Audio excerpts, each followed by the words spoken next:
جو لوگ کافر ہوئے اس دن نہ تو ان کا مال ہی اللہ کے عذاب سے ان کو بچا سکے گا اور نہ ان کی اولاد ہی کچھ کام آئے گی،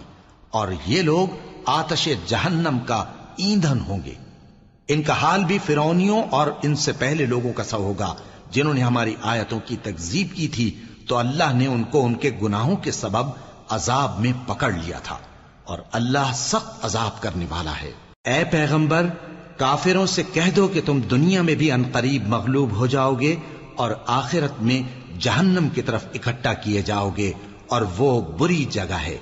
تمہارے لیے دو گروہوں میں جو جنگ بدر کے دن آپس میں بھڑ گئے قدرت الہی کی عظیم الشان نشانی تھی۔ ایک گروہ مسلمانوں کا تھا، وہ اللہ کی راہ میں لڑ رہا تھا، اور دوسرا گروہ کافروں کا تھا، وہ ان کو اپنی آنکھوں سے اپنے سے دگنا مشاہدہ کر رہا تھا، اور اللہ اپنی نصرت سے جس کو چاہتا ہے مدد دیتا ہے۔ جو